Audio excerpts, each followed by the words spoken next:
Bismillahirrahmanirrahim. Assalamualaikum warahmatullahi wabarakatuh.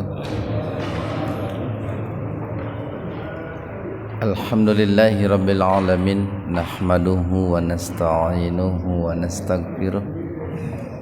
Wa na'udzu billahi min syururi anfusina wa sayyiati a'malina. May yahdihillahu fahuwal muhtadi wa may yudlilhu falan tajida lahu waliyyan mursyida. Asyhadu an la ilaha illallah wahdahu la syarikalah wa asyhadu anna Muhammadan abduhu wa rasuluh alladzi la nabiyya wa la rasula ba'da. Hadirin ikhwatu iman jemaah Majlis Tafsir Illiyin, mudah-mudahan senantiasa mendapatkan hidayah dan maghfirah Allah Subhanahu wa taala.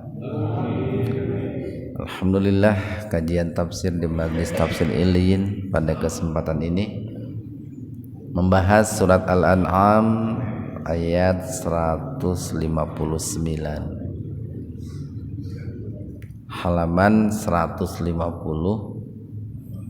Al-An'am ayat 159.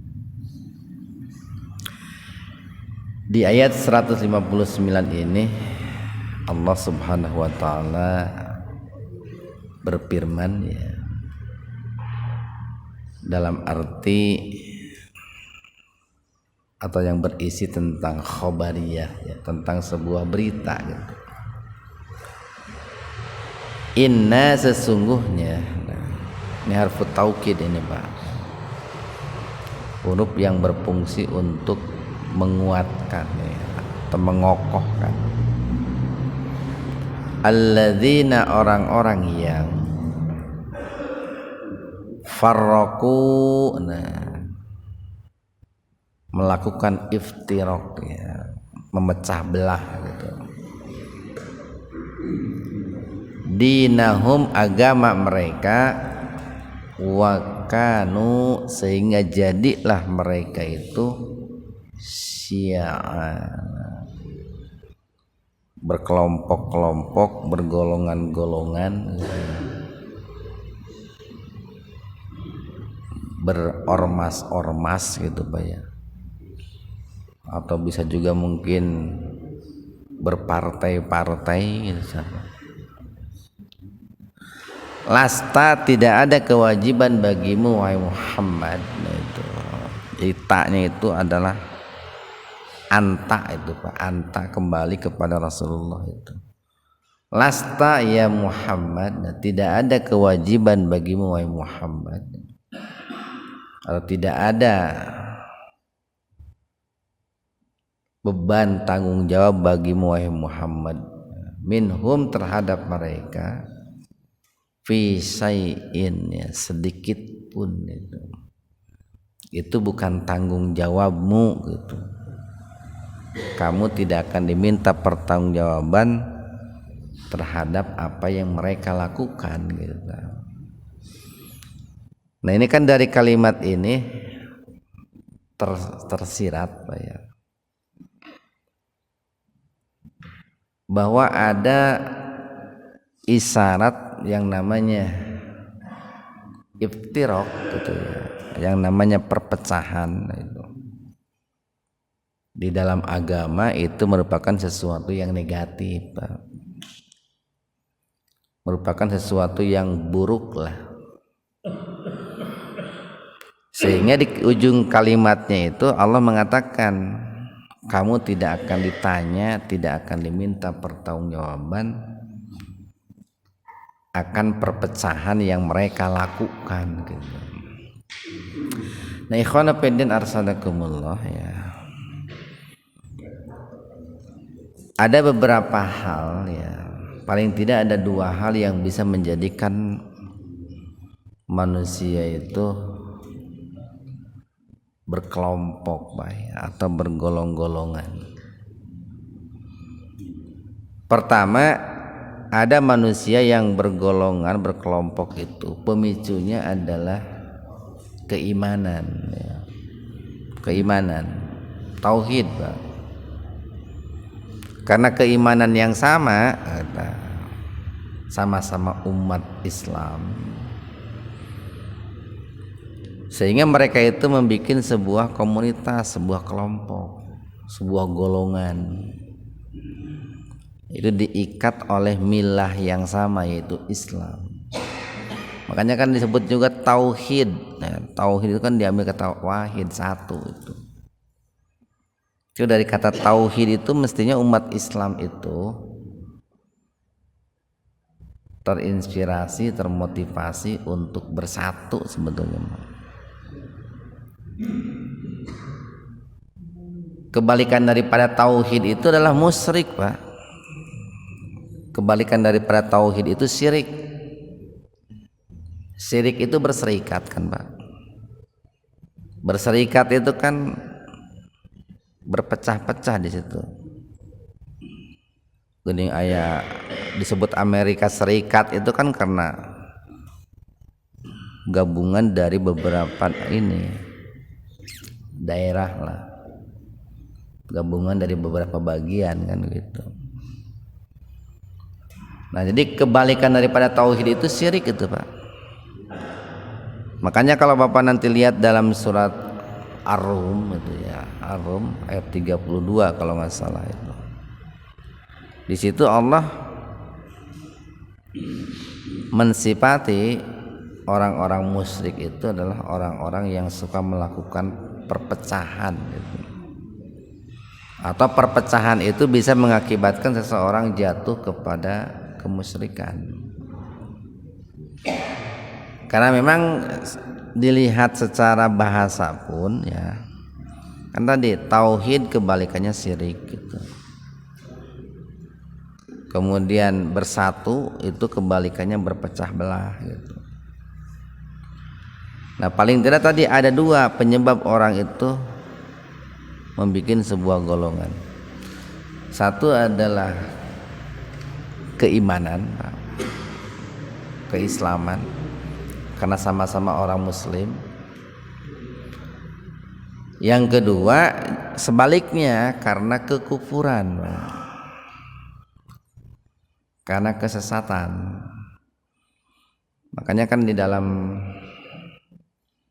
hadis dikatakan al-kufru millatun wahidah. Kekufuran itu satu milah, Pak. Sama seperti keimanan pun satu milah itu. Yang namanya orang kafir, Pak, yang namanya orang kafir itu pada saat tertentu, pada momen tertentu itu akan bersatu di seluruh dunia, itu akan bersatu. Orang kafir di Indonesia, di Malaysia, di Singapura, di Amerika, di Jerman itu akan bersatu karena mereka punya milah yang sama. Mencek bahasa ayeuna mah punya visi dan misi yang sama gitu, Pak. Sama umat Islam pun begitu.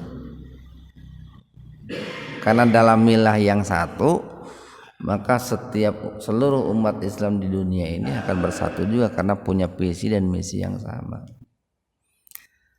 Apa visinya itu? Ya, umat Islam itu kan mengesahkan Allah, Pak. Menjadikan akhirat sebagai tujuan hidupnya. Nah, kalau mereka kan visinya sama juga, kebalikan dari umat Islam. Tidak mengesahkan Allah, bahkan mungkin meniadakan Allah. Nah, itu penyebab orang itu bersatu itu secara garis besar pemicunya itu dua, Pak. Dua, karena keimanan atau karena tauhid atau karena kemusyrikan itu. Nah, kan tetapi perlu dilihat juga di sisi lain. Ya, walaupun ini terkesan negatif tanpa yang namanya berpecah belah itu. Namun di sisi lain perlu dilihat juga nih sebagai bahan pertimbangan bahwa manusia itu adalah makhluk sosial gitu. Makhluk yang senang berkelompok gitu. Makanya tidak heran kalau manusia itu kan senang membuat komunitas, senang membuat organisasi ya kita, senang membuat kelompok-kelompok gitu, banyaklah kelompok-kelompok yang dibuat oleh manusia dengan berbagai nama dan dalam berbagai aspek gitu ya. Ada kelompok yang dibentuk karena agama gitu Pak ya, yang disebut ormas Islam mungkin. Ada kelompok yang dibentuk karena politik gitu, orhospol gitu. Ada ya kelompok yang dibentuk karena hobi mungkin Pak, kelompok ngusep meren gitu, kelompok goes sepeda gitu, kelompok motor gede gitu tuh. Banyak kan kelompok-kelompok itu. Nah jadi di sisi lain manusia itu memang makhluk yang senang berkelompok, malah gini ini mah aya WA grup gitu tah, kan kelompok-kelompok itu Pak. Nah tetapi mestinya dalam menyikapi kelompok golongan itu disikapi dengan bijak ya, dan dalam batas-batas yang wajar juga gitu.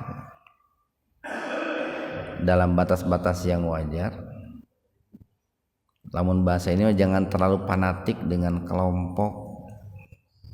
Mau kelompok apa saja Pak, kita berormas Islam nih jangan terlalu fanatik Pak.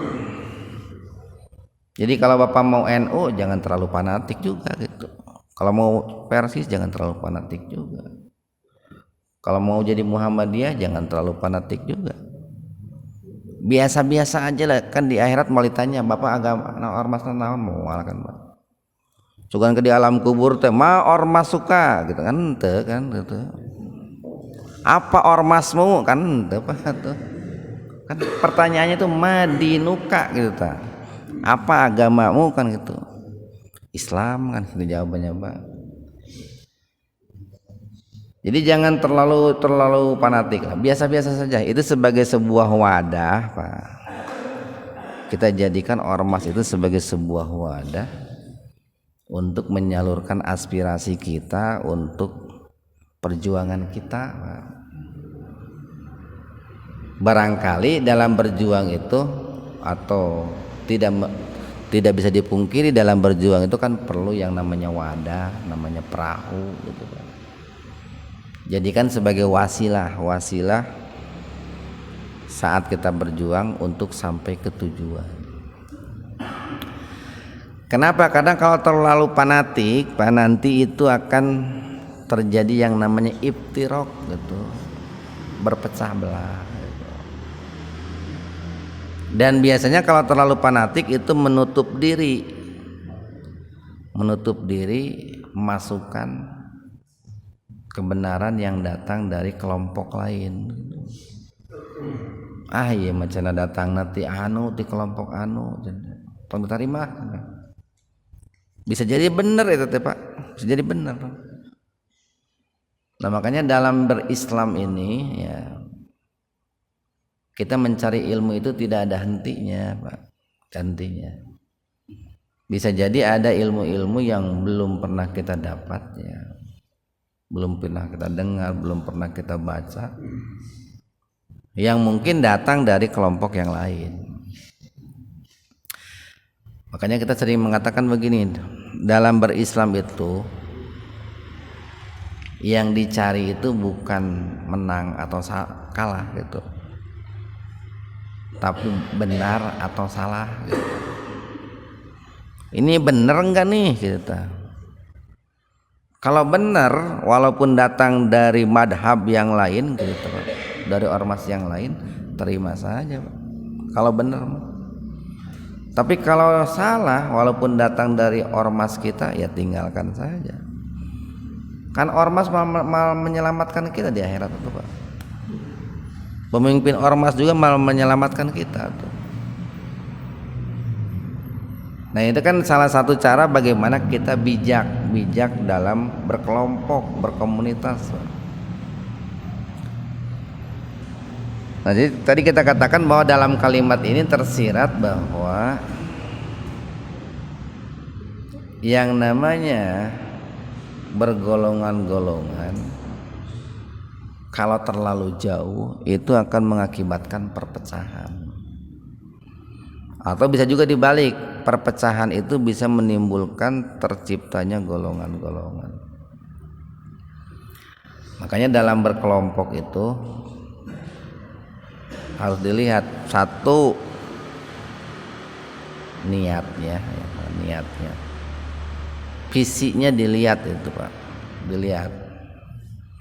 Yang kemudian yang kedua caranya nih. Caranya itu kan dalam Al-Quran itu kan ta'awanu 'alal birri wat taqwa. Itu dalam rangka saling menolong dalam hal kebajikan dan ketakwaan. Kalau sebaliknya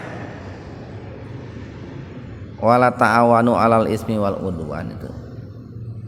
Dalam kelompok itu malah tercipta yang namanya tolong menolong dalam perbuatan dosa. Ya tinggalkan saja. Nanti kan jadi begini nih, kita itu di samping masuk kepada sebuah kelompok Pak, cobalah kita juga berusaha untuk membaca bahkan mengkritik kelompok kita gitu Pak. Kan jarang ya orang mengkritik kelompoknya sendiri, jarang itu. Jadi apapun yang ada dalam kelompoknya selalu dibenarkan. Padahal sekali-kali kita itu kritis dengan kelompok kita. Bahkan kita pun kan harus kritis dengan diri kita. Kan dikritik orang lain nggak mau gitu ya. Dikritik saja sama kita. Nih kamu ini begini, kamu ini begini, kamu ini begini. Gitu. Nih kelompok kamu itu begini, ormas kamu ini begini, golongan kamu itu begini.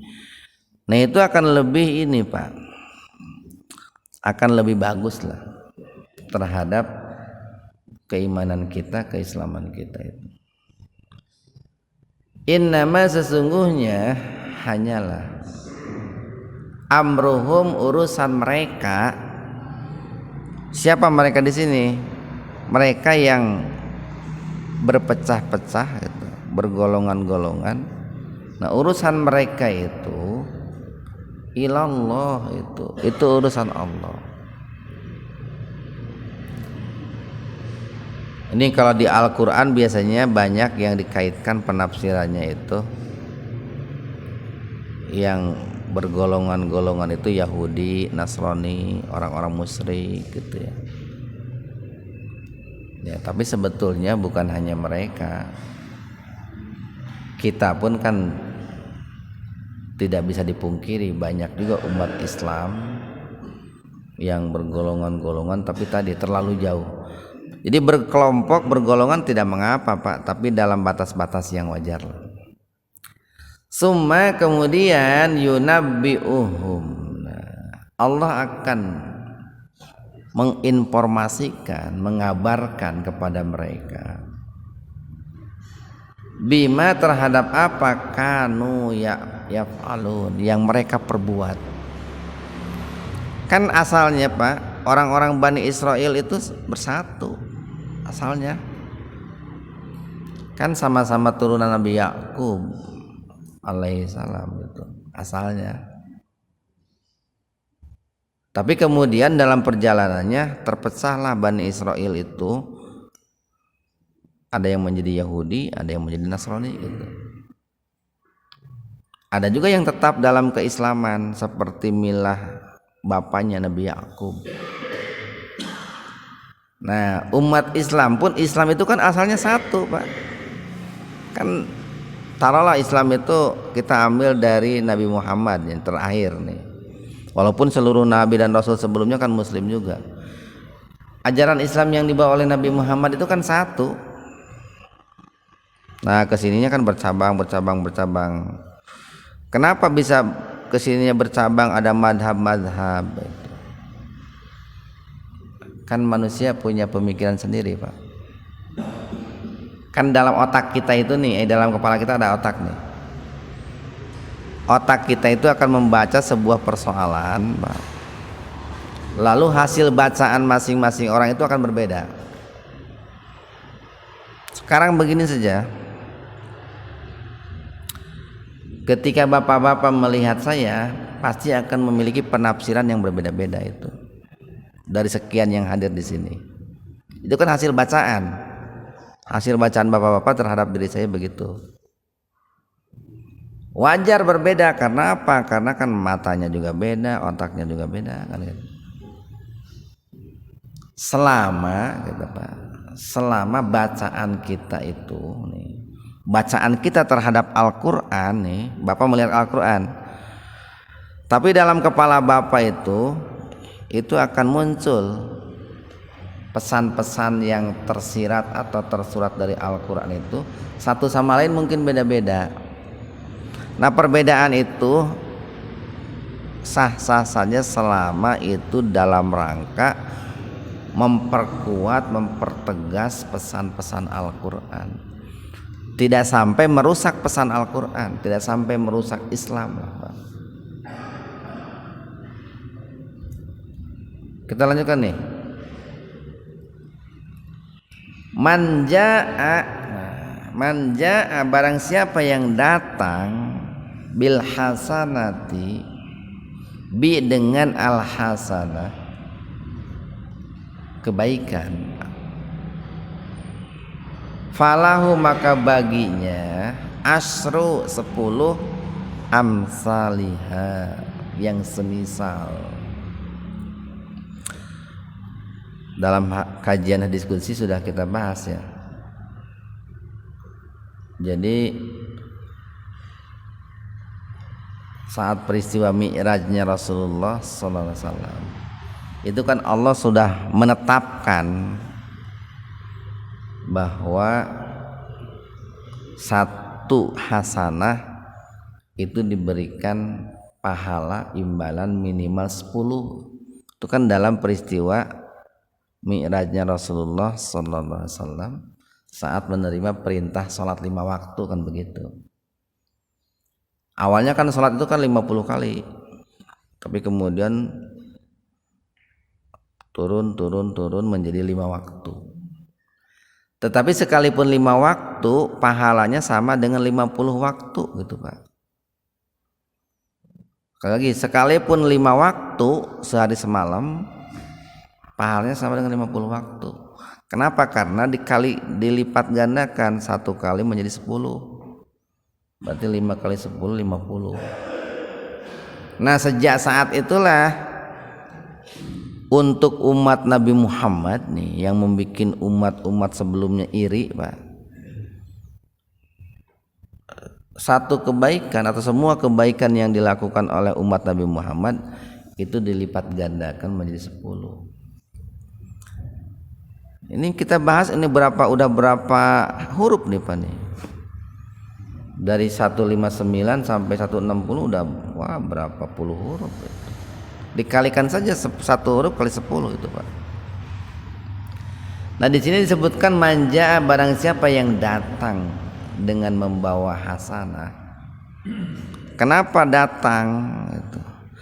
Karena kebaikan yang kita lakukan itu akan nempel dengan tubuh kita, Pak. Jadi bahasanya tidak mengikuti tapi nempel, berbarengan. Kita menghadap Allah itu berbarengan satu dengan kebaikan kita yang pernah kita lakukan dalam kehidupan dunia. Nah, itu satunya itu dikalikan 10 itu. Ini rahmat Allah nih, rahmat Allah. Umat Nabi Muhammad pendek-pendek tapi kebaikannya dilipat gandakan oleh Allah. Waman dan barang siapa jaa yang datang bisayyi'ah, dengan membawa keburukan. Nah, jadi yang kedua yang nempel pada diri kita itu keburukan yang dilakukan oleh kita itu akan datang bersama-sama menghadap Allah. Sama seperti datang bersama-sama seperti kebaikan menghadap Allah itu. Jadi barang siapa yang datang menghadap Allah dengan membawa sayyi'ah. Ini sayyi'ah ini banyak yang menafsirkan sama dengan khati'ah. kesalahan-kesalahan kecil. Tapi kalau di Al-Quran kalau disebut dosa itu biasanya ismun atau danbun, dunub. Walaupun yang namanya kesalahan sekalipun menurut kita kecil, kalau dibiarkan lama-lama akan jadi besar juga. Kan tidak ada yang besar melainkan sesuatu sebelumnya kecil dulu kan gitu. Yang kecil itu kalau tidak ditaubati akan gede juga. Pala dan maka tidak akan yujza dibalas illa melainkan mislaha yang semisal. Ini kan beda Pak tuh. Kalau tadi al hasanah itu asru amsaliha. Tapi kalau sayi'ah mislaha. Tidak pakai asrun. Jadi satu kesalahan, ini kesalahannya yang berkaitan dengan agama Pak. Karena tidak semua kesalahan kan berdosa. Tidak semua kesalahan itu berdosa. Ada salah yang tidak menimbulkan dosa, tapi ada resikonya gitu Pak. Ada konsekuensinya. Yang sering saya ambilkan contoh, bapak-bapak dulu kan keur ngorak gitu. Resep naik pemotoran, teu di jaket, teu di baju gitu. Ayeuna kan geus mulai eungap, geus mulai batuk. Itu akibat masa lalu gitu. Dosa sih henteu gitu kan, aya akibatna ayeuna gitu. Nah, barang siapa yang datang menghadap Allah dengan membawa satu kesalahan, maka dia tidak akan dibalas melainkan hanya satu kesalahan juga, Pak. Ini kan betapa maha rahman dan rahimnya Allah. Orang berbuat salah dibalasnya satu, tapi orang berbuat baik satu dibalasnya 10. Bahkan kalau baru hanya sebatas niat keinginan berbuat salah, kalau tidak sampai dilakukan, itu kan tidak dicatat dosa, Pak. Kalau hanya sebatas keinginan. Makanya nih para ulama mengatakan begini, yang namanya iri, dengki itu Pak, dendam itu Pak, selama itu tidak dikeluarkan gitu Pak, tidak diucapkan, tidak dibarengi dengan tindakan, itu masih dimaafkan Pak, masih dimaafkan. Kenapa? Karena orang itu sulit untuk tidak memiliki rasa iri, sulit Pak, sulit. Walaupun tentu itu tidak ideal Pak. Yang ideal itu hatinya juga bersih gitu Pak. Tidak ada iri dengki gitu. Tapi kalau seandainya iri dan dengkinya itu masih dalam hati Pak, dalam hati, ningali ayeuna umpamana tatangga boga pamajikan opat gitu ta, iri. Tapi dina jero hate keneh gitu ta Pak, tidak sampai mengucapkan kata-kata yang buruk gitu ta. Itu masih dimaafkan. Tapi lamun begini, si laing boga pamajikan opat gawe hanteu naon hanteu gitu. Tong sok ngira-ngira aing gitu tah. Tah lamun geus kitu mah dikeluarkeun Pak teman. Jadi irinya itu sudah diucapkan itu. Nah itu yang tidak boleh. Tapi kalau masih dalam hati, kan bisa saja begini Pak, dalam hati tidak suka tapi diucapkannya alhamdulillah Pak. Dalam hati iri tetangga beli mobil tapi mengucapkan alhamdulillah. Nah itu.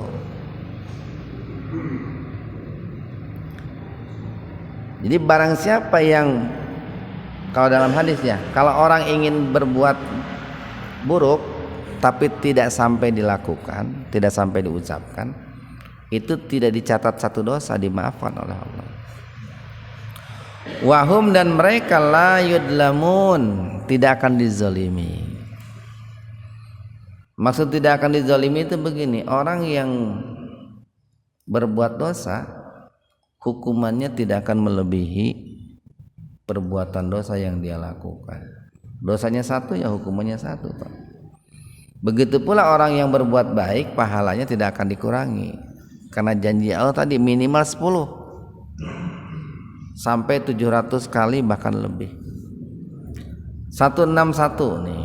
Ini yang tadi saya baca di rakaat kedua nih, Pak. Kul katakanlah innani, sesungguhnya aku, hadani, telah memberikan hidayah kepadaku. Ini aku di sini adalah Nabi Muhammad, Pak. Telah memberikan hidayah kepadaku Rabbi, Rabbku, ila, kepada siratim mustaqim, kepada jalan yang lurus, yaitu kepada Islam.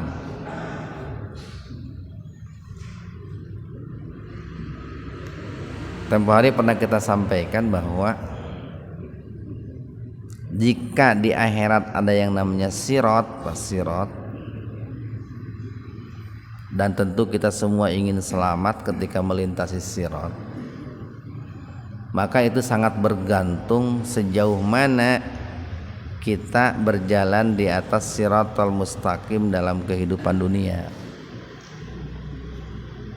Sejauh mana kita berislam dalam kehidupan dunia, itu akan berpengaruh terhadap bagaimana saat kita melintasi sirat kelak di yaumul qiyamah itu. Dinan, yaitu suatu din, suatu agama, qiyamah yang benar, yang qayyim. Millata Ibrahim, millahnya Nabi Ibrahim, hanifa, yang lurus. Walaupun para ulama bahasa mengatakan asal hanif itu artinya bengkok, itu arti asalnya. Cuman kalau dimaknai bengkok, nanti orang akan menyimpulkan agama Nabi Ibrahim itu salah, lalu dimaknainya lurus, Pak. Ibrahim itu punya agama yang hanif, yang lurus. Sebetulnya hanif itu, kenapa Ibrahim disebut hanif? Kan pada saat itu masyarakat yang hidup di zaman pada saat Nabi Ibrahim hidup itu kejahatannya itu sudah melampaui batas, Pak, dalam berbagai aspek itu. Kemusyrikannya pun tidak tanggung-tanggung itu. Ya kan bapaknya sendiri kan seorang pembuat patung itu. Nah, maka Nabi Ibrahim itu disuruh bengkok, jangan mengikuti arus, Pak, itu. Jangan mengikuti mainstream itu, Pak. Bengkok tuh menyelisihi arus yang sedang ada pada saat itu. Nah, disebutlah hanif itu, Pak. Nah, jadi kalau hari ini nih di negara kita merebak budaya-budaya negatif, ketika kita menyelisihi mereka itu berarti kita itu hanif itu, Pak. Mengkol kita dari budaya yang sedang, budaya buruk yang sedang menjalar di sebuah negeri lah kan itu hanif. Nah, kenapa kok di sini dikaitkan dengan Nabi Ibrahim? Kan ini Nabi Muhammad sedang bicara di hadapan orang-orang musyrik ini, Pak. Yang mana orang-orang musyrik Mekah itu sangat bangga kalau mereka itu dikatakan sebagai keturunan Nabi Ibrahim. Mereka itu sangat bangga kalau mereka itu dikaitkan dengan Nabi Ibrahim, disebut-sebut nama nenek moyangnya. Kan ini salah satu metode dakwah, Pak, nih, strategi dakwah. Kan hari ini begini, banyak orang itu, banyak nih, jangankan orang benarnya, orang nu teu bener wae mereka akan sangat bangga ketika dirinya dikaitkan dengan para tokoh masa lalu, tokoh perjuangan itu. Saya ini pamannya pecinta Jenderal Sudirman gitu. Padahal kelakuannya tuh mirip Jenderal Sudirman gitu Pak. Karena orang suka begitu Pak. Saya ini pengikutnya ini, pemikiran saya itu mengikuti ini, tokoh-tokoh hebat di masa lalu itu. Nah orang-orang musyrik Mekah pun sekalipun mereka berbuat syirik menyekutukan Allah, itu mereka sangat bangga kalau kalau nama Nabi Ibrahim disebut-sebut gitu. Jadi Nabi Muhammad itu menyebut nama Nabi Ibrahim karena memang satu ajaran yang dibawa oleh Nabi Muhammad dengan Nabi Ibrahim sebab berasal dari Tuhan yang sama, ya otomatis sama. Yang kedua dalam rangka untuk menarik simpati hati mereka agar mereka beriman kepada ajaran Islam yang dibawa oleh Nabi Muhammad. Wama dan tidaklah karena keadaan Nabi Ibrahim itu minal musyrikin. Beliau itu bukanlah seorang musyrik. Kan disebutnya juga Bapak Tauhid itu Pak. Bapak Tauhid Nabi Ibrahim. 162. Kul katakanlah inna sesungguhnya salati salatku wa nusuki dan juga ibadahku. Ada yang menafsirkan nusuk di sini ibadah secara global Pak. Ada yang menafsirkan nusuk itu ibadah haji ya. Makanya kan dalam ibadah haji ada manasik haji itu nusuk. Ada yang menafsirkan nusuk itu ibadah kurban. Sebetulnya ketiga-tiganya itu berkaitan Pak. Ibadah kurban itu merupakan salah satu bagian dari ibadah haji. Ibadah haji itu merupakan salah satu bagian dari ibadah yang diperintahkan dalam Islam kan begitu. Wa dan mahyaya hidupku wa mamati dan juga matiku. Jadi sesungguhnya hidupku dan matiku. Nah, ini kan kalau sudah disebut hidup dan mati itu kan hitungannya itu per detik itu mungkin ya. Bahkan hitungan jam yang paling kecil apa tuh? Naon sekon naon. Hitungannya itu per detik itu Pak. Kenapa? Karena kan 1 detik aja hilang nyawa dari kita sudah mati itu. Di seluruh hidupku, setiap detik hidupku dan juga matiku. Bagaimana matiku lillahi rabbil alamin itu? Ya matinya itu harus dalam keadaan husnul khotimah itu. Matinya itu karena Allah. Nah, mati karena Allah itu manakala seseorang itu mati dalam keadaan muslim. Muslim itu kan berserah diri Pak. Kita kita lahir dalam keadaan muslim, maka kita pun harus mati dalam keadaan muslim. Lahir dalam keadaan berserah diri, mati pun harus dalam keadaan berserah diri. Bagaimana caranya biarlah mati dalam keadaan berserah diri? Berarti kita harus hidup berusaha untuk sesuai dengan ajaran Islam. Nah, bagaimana supaya berusaha sesuai dengan ajaran Islam itu?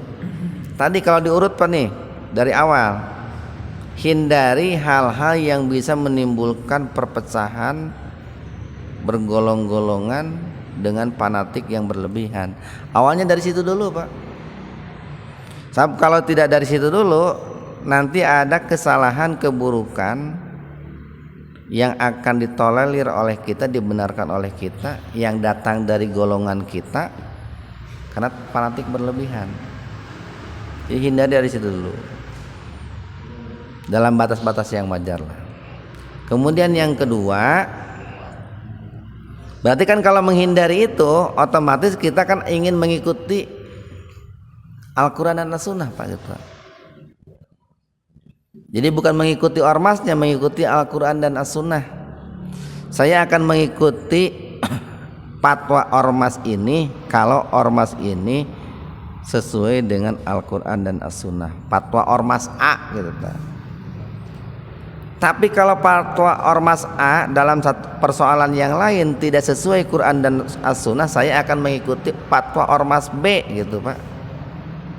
Tapi kalau fatwa ormas B tidak sesuai dengan Al-Quran dan As-Sunnah, saya akan mengikuti fatwa ormas C gitu Pak.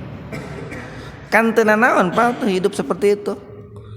Dalam satu persoalan kita mengikuti fatwa madhab ini, ormas ini, persoalan yang lain fatwa ormas ini, madhab ini, persoalan yang lain fatwa ormas ini, madhab ini. Dan mau disalahkan ke malaikat, ai didinya teh ormasna teh naon gitu tah. Itu para ruguh didinya mah. Nah persoalan ieu NU, persoalan ieu Muhammadiyah, persoalan mau disalahkan moal Pak. Nu penting mah kita mengikuti yang benar gitu. Dan nanti akal kita kan yang membaca Pak. Kita diberikan akal itu dalam rangka membaca. Ini nih sepertinya dalam persoalan ini ormas yang saya ikuti itu salah gitu tuh. Lebih benar fatwa ormas yang itu. Saya ikut yang itu aja lah dalam persoalan ini gitu.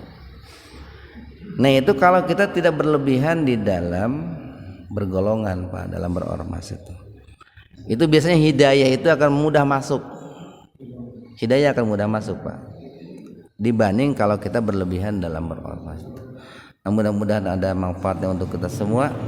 Subhanakallahumma bihamdika asyhadu an la ilaha illa anta astaghfiruka wa atubu ilaik.